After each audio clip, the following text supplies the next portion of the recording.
Hello friends, ಎಲ್ರಿಗೂ ನಮಸ್ಕಾರ.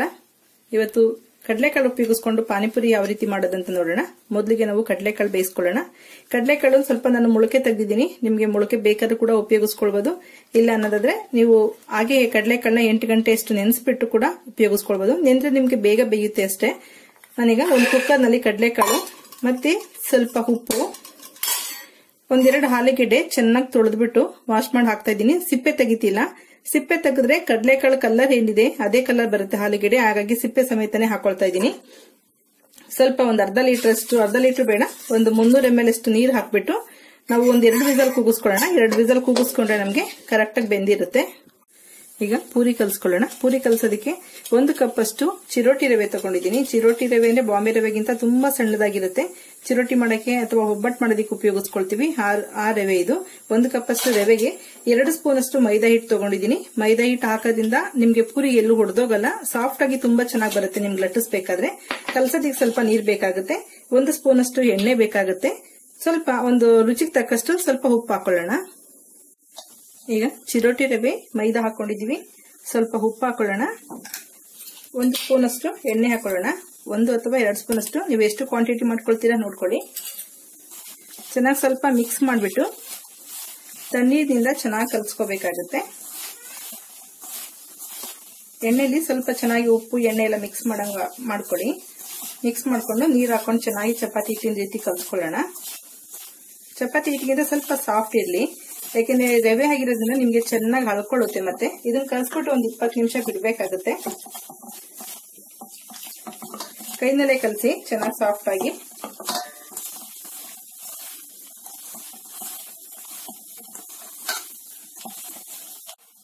ಹಿಟ್ಟನ್ನ ಈ ಹದದಲ್ಲಿ ಕಲ್ಸ್ಕೊಳ್ಳಿ. ಸ್ವಲ್ಪ ಸಾಫ್ಟ್ ಆಗಿದೆ.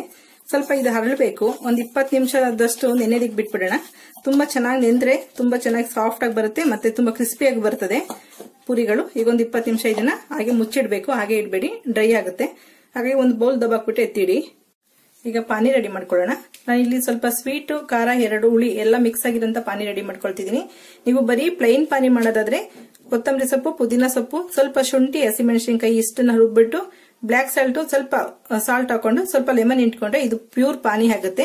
ನಾನಿಲ್ಲಿ ಕಟ್ಟ ಮೀಠ ಎಲ್ಲ ಪಾನಿ ಮಾಡ್ತಾರೆ, ಎಲ್ಲ ಮಿಕ್ಸ್ ಮಾಡ್ತಾ ಇರೋದ್ರಿಂದ ನಾನು 2 ಪ್ಲೇಟ್ ತಗೊಂಡಿದ್ದೀನಿ. ಸ್ವಲ್ಪ ಪುದೀನ ಸೊಪ್ಪು, ಸ್ವಲ್ಪ ಕೊತ್ತಂಬರಿ ಸೊಪ್ಪು, ಒಂದು ಅರ್ಧ ನಿಂಬೆಹಣ್ಣು ತಗೊಂಡಿದ್ದೀನಿ, ಒಂದು 2 ಗ್ರೀನ್ ಚಿಲ್ಲಿ ತಗೊಂಡಿದ್ದೀನಿ. ಮೆಣಸಿನ ಪುಡಿ ಕೂಡ ಉಪಯೋಗಿಸ್ತೀವಿ. ತುಂಬಾ ಖಾರ ಬೇಕು ಅನ್ನೋದಾದ್ರೆ ನೀವು ಗ್ರೀನ್ ಚಿಲ್ಲಿ ಇನ್ನೊಂದು ಹಾಕೊಳ್ಬಹುದು. ಸ್ವಲ್ಪ ಶುಂಠಿ ತುರಿ ತಗೊಂಡಿದ್ದೀನಿ. ಇಲ್ಲಿ ಮೆಣಸಿನ ಪುಡಿ ತಗೊಂಡಿದ್ದೀನಿ. ಒಂದು 10 ಕಾಳಷ್ಟು ಮೆಣಸನ್ನ ಕುಟ್ಟಿ ಪುಡಿ ಮಾಡಿ ಇಟ್ಕೊಂಡಿದ್ದೀನಿ. ಇದು ರೋಸ್ಟೆಡ್ ಜೀರಿಗೆ 1 ಸ್ಪೂನ್ ಅಷ್ಟಿದೆ, ಜೀರಿಗೆ ಪೌಡರು. ಸ್ವಲ್ಪ ರುಚಿಗೆ ಬೆಲ್ಲ ತಗೊಂಡಿದ್ದೀನಿ. ಹುಣಸೆಹಣ್ಣು ಹಾಕೋದ್ರಿಂದ ಬೆಲ್ಲ ಕೂಡ ಒಳ್ಳೆ ಕಾಂಬಿನೇಷನ್ ಚೆನ್ನಾಗಿರುತ್ತೆ. ಹುಣಸೆಹಣ್ಣು ಒಂದು ನಿಂಬೆಹಣ್ಣು ಗಾತ್ರದಷ್ಟು ನೆನೆಸಿಟ್ಕೊಂಡಿದ್ದೀನಿ. ಇದು ಬ್ಲಾಕ್ ಸಾಲ್ಟ್. ಇದಕ್ಕೆ ಬೇಕಾದ್ರೆ ನೀವು ನಾರ್ಮಲ್ ಊಟದ ಉಪ್ಪು ಕೂಡ ಉಪಯೋಗಿಸ್ಕೊಳ್ಬಹುದು. ಸ್ವಲ್ಪ ಬ್ಲಾಕ್ ಸಾಲ್ಟ್ ಅಂದ್ರೆ ತುಂಬಾ ಜನ ಕೇಳ್ತಾ ಇರ್ತಾರೆ ಯಾವ ರೀತಿ ಇರುತ್ತೆ ಅಂತೇಳಿ. ಕಪ್ಪು ಉಪ್ಪು ಅಂತ ಕೂಡ ಕರಿತೀವಿ ಇದನ್ನ.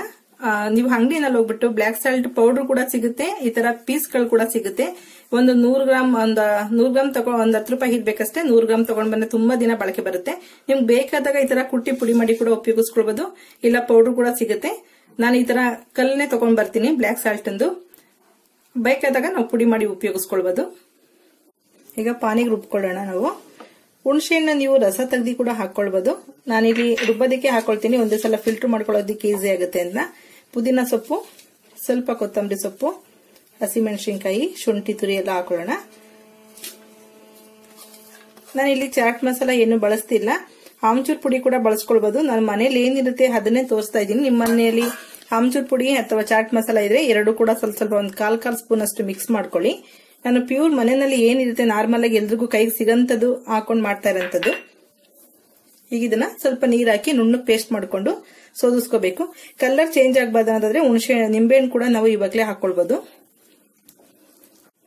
ನಾನು ಮೆಣಸಿನ ಪುಡಿ ಕೂಡ ಇದಕ್ಕೆ ಹಾಕೊಳ್ತೀನಿ, ಯಾಕೆಂದ್ರೆ ಪಾನಿನಲ್ಲಿ ಸ್ವಲ್ಪ ಬಾಯಿಗೆ ಸಿಗುತ್ತೆ ಇದು. ಹಾಗೆ ಪಾನಿಗೆ ಮಿಕ್ಸ್ ಮಾಡಕ್ ಹೋದ್ರೆ ಹಾಗಾಗಿ ಫಿಲ್ಟರ್ ಮಾಡ್ಕೊಳ್ತೀವಲ್ಲ, ಹಾಗಾಗಿ ಜಾರ್ಗೆ ಹಾಕೊಳ್ತಾ ಇದ್ದೀನಿ. ಜೀರಿಗೆ, ಉಪ್ಪಿನ ಪುಡಿ, ಬ್ಲಾಕ್ ಸಾಲ್ಟ್ ಅನ್ನ ನಾವು ಪಾನಿಗೆ ಮಿಕ್ಸ್ ಮಾಡ್ಕೊಳ್ಳೋಣ. ಈಗ ಪಾನಿಗೆ ರುಬ್ಕೊಂಡಾಗಿದೆ. ತುಂಬಾ ಒಳ್ಳೆ ಫ್ಲೇವರ್ ಬರ್ತಾ ಇದೆ ಪುದೀನದೆಲ್ಲ. ನಿಮ್ಗೆ ಬ್ಲಾಕ್ ಸಾಲ್ಟ್ ಹಾಕಿದ ತಕ್ಷಣ ಇನ್ನೂ ಚೆನ್ನಾಗಿ ಫ್ಲೇವರ್ ಬರುತ್ತೆ. ನಿಮ್ಗೆ ಪೇಸ್ಟ್ ಏನಾದ್ರು ಜಾಸ್ತಿ ಅಂತ ಅನ್ಸಿದ್ರೆ ಅಕಸ್ಮಾತ್ ನೀವು ಸ್ವಲ್ಪ ಇದೇ ಗಟ್ಟಿ ಪೇಸ್ಟ್ ನ ಸ್ಟೋರ್ ಮಾಡಬಹುದು. ನಿಮ್ಗೆ ಯಾವಾಗ ಪಾನಿ ಬೇಕನ್ಸುತ್ತೆ ಅವಾಗ ನೀವು ಮತ್ತೆ ಈ ತರ ನೀರು ಹಾಕೊಂಡು ಮಿಕ್ಸ್ ಮಾಡ್ಕೊಳ್ಬಹುದು. ನೀವು ಸ್ಟೋರ್ ಮಾಡೋದಿದ್ರೆ ಸ್ವಲ್ಪ ಉಪ್ಪು ಮಿಕ್ಸ್ ಮಾಡಿ ಸ್ಟೋರ್ ಮಾಡಿ. ಒಂದು 2 ಡೇಸ್ ತನಕ ಸ್ಟೋರ್ ಮಾಡಬಹುದು.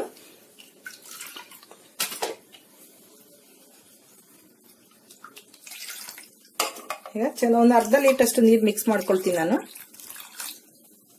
ಪಾನಿ ರುಬ್ಬಿದಂತ ಪೇಸ್ಟ್ ನ ಚೆನ್ನಾಗಿ ಎಲ್ಲ ಸೋಸಿ ಇಟ್ಕೊಂಡಿದ್ದೀನಿ.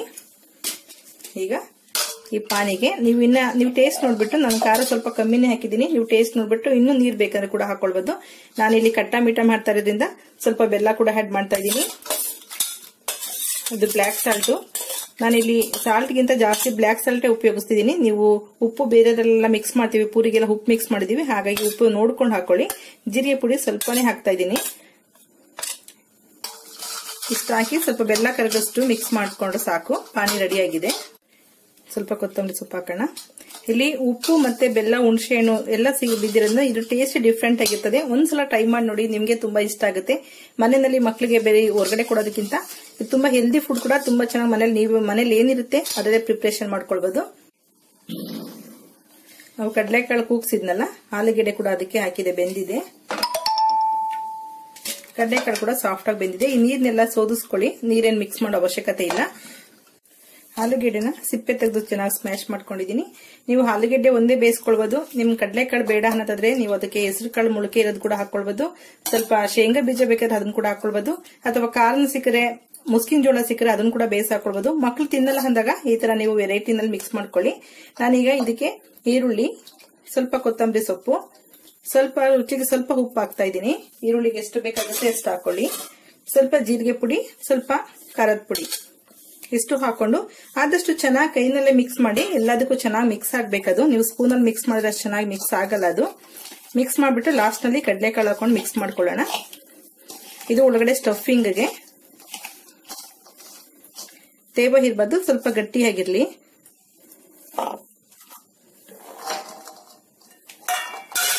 ಜಸ್ಟ್ ಮಿಕ್ಸ್ ಮಾಡಿ ಇಟ್ರೆ ಸಾಕಾಗುತ್ತೆ. ಇದನ್ನ ಬಿಸಿ ಮಾಡೋ ಅವಶ್ಯಕತೆ ಇಲ್ಲ, ಜಸ್ಟ್ ಮಿಕ್ಸ್ ಇಷ್ಟೇ. ಇದು ರೆಡಿ ಆಗಿದೆ. ಇದು ಈಗ ಪೂರಿ ಮಾಡ್ಕೊಳ್ಳೋಣ. ಪೂರಿನ ಒಂದ್ 20 ನಿಮಿಷ ಬಿಡ್ಬೇಕು. ನೀವು ಹಿಟ್ಟು ಹಾಕೊಂಡು ಲಟ್ಸಿದ್ರೆ ಎಣ್ಣೆ ಎಲ್ಲ ಕಪ್ಪಾಗುತ್ತೆ. ಹಾಗಾಗಿ ಸ್ವಲ್ಪ ಎಣ್ಣೆ ಹಾಕೊಂಡು ಕೆಳಗಡೆಗೆ ಚಪಾತಿ ತರ ಚೆನ್ನಾಗಿ ಲಟ್ಟಿಸ್ಕೊಳ್ಳಿ. ಲಟ್ಟಿಸ್ಕೊಂಡು ನಿಮ್ಗೆ ಯಾವ ಶೇಪ್ ಅಲ್ಲಿ ಬೇಕಾಗುತ್ತೆ ಆ ಶೇಪ್ ನಲ್ಲಿ ಕಟ್ ಮಾಡ್ಕೋಬೇಕಾಗುತ್ತೆ. ತುಂಬಾ ಚಿಕ್ಕದ್ ಬೇಕನ್ನೋದಾದ್ರೆ ಈ ತರ ಚಿಕ್ಕದು ಸ್ಮಾಲ್ ಸೈಜ್ ತಗೊಳ್ಳಿ. ಇಲ್ಲ ವಾಟರ್ ಕ್ಯಾನ್ ಕ್ಯಾಪ್ ಆದ್ರೆ ನಿಮ್ಗೆ ಕರೆಕ್ಟ್ ಆಗಿ ಪೂರಿ ಬಾಯೊಳಗಡೆ ಹೋಗೋಷ್ಟು ಸೈಜ್ ಬರುತ್ತೆ. ಈಗ ಪೌಡರ್ ಏನು ಯಾವುದೇ ರೀತಿ ಹಿಟ್ಟು ಹಾಕೋದ್ ಬೇಡ, ಲಟ್ಟಿಸ್ಕೊಳ್ಳೋಣ. ಸ್ವಲ್ಪ ರವೆ ಮೈದಾ ಎಲ್ಲ ಇರೋದ್ರಿಂದ ಸ್ವಲ್ಪ ನಿಧಾನಕ್ಕೆ ಲಟ್ಟಿಸ್ಕೊಳ್ಳಿ.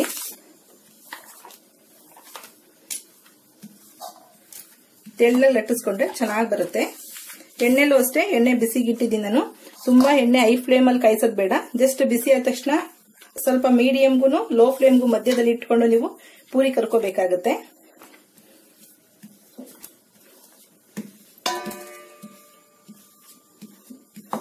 ಓಕೆ, ಹಿಟ್ಟು ರೆಡಿ ಆಗಿದೆ. ಈಗ ಕಟ್ ಮಾಡ್ಕೊಳ್ಳೋಣ. ಈಗ ಒಂದು ವಾಟರ್ ಕ್ಯಾನ್ ಕ್ಯಾಪ್ನಿಂದ ಜಸ್ಟ್ ಈ ತರ ಕಟ್ ಆಗಷ್ಟು ರೌಂಡ್ ಮಾಡ್ಕೊಳ್ಳಿ.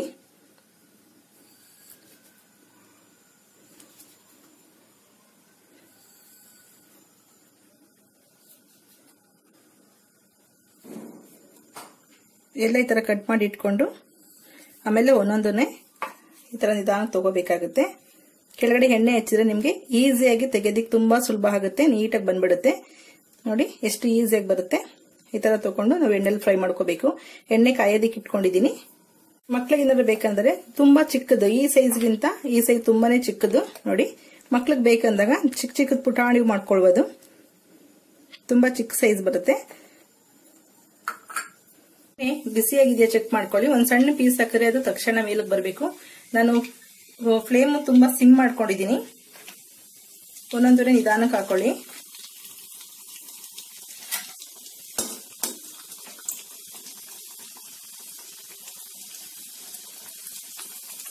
ಜಸ್ಟ್ ಈ ತರ ಪ್ರೆಸ್ ಮಾಡ್ತಾ ಇದ್ರೆ ನಿಮ್ಗೆ ಚೆನ್ನಾಗಿ ಉಬ್ಬುತ್ತೆ ಪೂರಿಗಳು, ಇಲ್ಲಾಂದ್ರೆ ಫ್ಲಾಟ್ ಆಗ್ಬಿಡ್ತವೆ. ನೋಡಿ, ಸೋಡಾ ಏನು ಹಾಕಿಲ್ಲ, ಎಷ್ಟು ಚೆನ್ನಾಗಿ ಉಬ್ಬಿದಾವೆ.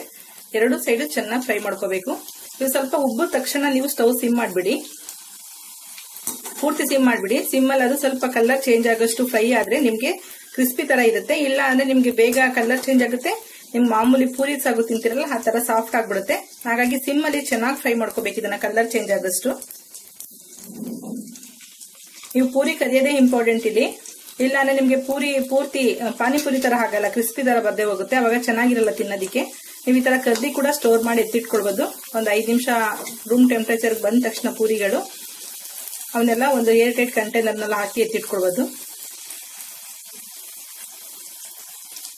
ನೋಡಿ, ಒಂದ್ ಸ್ವಲ್ಪ ಹೊತ್ತು ಬಿಟ್ಟು ಈ ತರ ಫ್ಲಾಟ್ ಆಗ್ಬಿಡ್ತವೆ.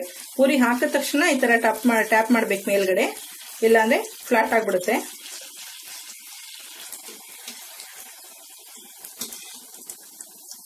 ಪೂರಿ ಕರೆದ್ಮೇಲೆ ಈ ತರ ಕ್ರಿಸ್ಪಿ ಸೌಂಡ್ ಬರ್ಬೇಕು ನಿಮ್ಗೆ. ಅಲ್ಲಿವರೆಗೂ ಪೂರಿ ಉಬ್ಬಿದ ತಕ್ಷಣ ಸ್ಟವ್ ಸಿಮ್ ಮಾಡ್ಬಿಡಿ, ಅವಾಗ ಸರೋಗ್ತವೆ. ಅಕಸ್ಮಾತ್ ಏನಾದ್ರು ನಿಮ್ಗೆ ಕರೆದು ತೆಗ್ದಿ ಒಂದ್ 5 ನಿಮಿಷ ಆದ್ಮೇಲೆ ಏನಾದ್ರು ಮೆತ್ತಗಾಯ್ತು ಅಂತ ಅನ್ಸಿದ್ರೆ ಸ್ವಲ್ಪ ಫ್ರೈ ಮಾಡಿ ಆದ್ಮೇಲೆ ಒಂದ್ 5 ನಿಮಿಷ ಬಿಟ್ಕೊಂಡು ಮತ್ತೆ ಅದೇ ಎಣ್ಣೆನಲ್ಲಿ ಸ್ವಲ್ಪ ಸಿಮ್ ಮಾಡಿ ಕರ್ಕೊಳ್ಳೋದ್ರಿಂದ ಕೂಡ ಈ ತರ ಕ್ರಿಸ್ಪಿಯಾಗಿ ಬರ್ತದೆ.